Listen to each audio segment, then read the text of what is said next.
Welcome to another episode of Ghostly Tales in October.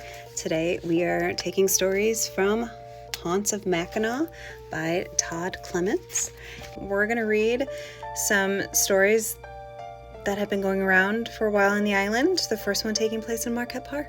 Have you ever been to Marquette Park? I mean, you probably have. If you've been to the island, you've at least walked past it. It's that big open green space below the fort with a big tall statue that usually has a seagull on its head. It's called Marquette Park. This is the area in front of Fort Mackinac and was once the location of a large Native American cemetery. What? As the story goes, a group of soldiers stationed at Fort Mackinac were digging up soil in order to plant a garden. As they dug, they began to unearth human and animal remains. Quite suspicious.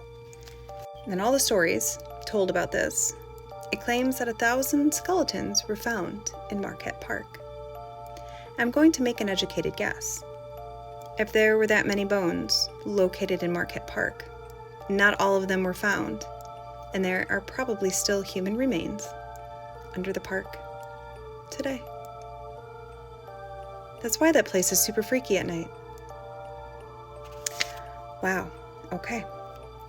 The Grand Hotel. You've probably heard of the Grand Hotel on Mackinac Island. The grounds of the Grand Hotel, which share grounds with the public school, were also once the location of a Native American burial ground. You guys have heard the stories of the things I've experienced at the school after 9 p.m., right? Go and watch my paranormal playlist. What? As the foundation was laid during the construction of the hotel, the workers found numerous human and animal remains buried throughout the building site. Mackinac Island is known to be the island of the dead. Wow. The Woman Who Weeps.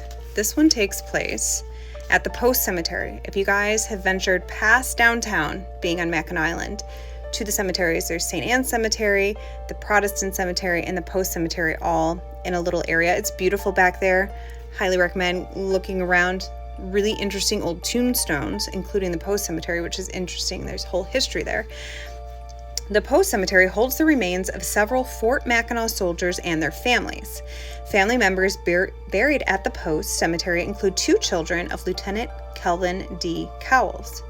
At the rear of the cemetery, on the left-hand side, are the graves of Joshua Hamilton Cowles and his sister Isabel Hitchcock Cowles. The Cowles family still lives on the island today. That's not in the book. That's just fact.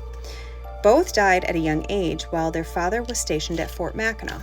Josiah was only 5 months old, wow, when he passed away in 1884 from a gastrointestinal disease, and 4 years later, Isabel joined him, 5 weeks after she celebrated her 5th birthday in 1888.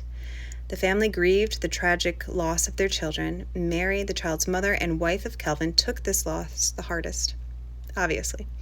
In their lifetime, she lost 3 children to disease. She pained over her children's deaths and sorrow overcame her. So ghost activity. Although the task of identifying a ghost is difficult, the ghost that has been seen weeping over the graves of Josiah and Isabel is likely their sorrowful mother, Mary. The ghost has been described as a woman in a gown or a long dress kneeling over the children's graves. She has a hazy appearance and disappears if approached. In a related ghost story, Mary's 2 children are believed to haunt the Officers' Hill quarters at Fort Mackinac, which is a building next to the fort, where the children lived with their parents. Apparently, the sighting has been recent. The haunting is intense and irregularity. Now I forget. Pause for a minute. Okay, so to describe what I just said, the time scale, it had 3 stars. 3 stars means it's ongoing current sightings. Intensity also had 3 stars for the weeping mother, and that means that there are major apparitions or objects are moving. And then regularity means frequency, activity, how often can you see it? And it had 2 stars for occasionally, not common. I haven't seen it. I'm not sure I want to. Maybe that's enough for today. What hauntings have you experienced on Mackinac Island? Please share. I want to know, and I want to tell your story.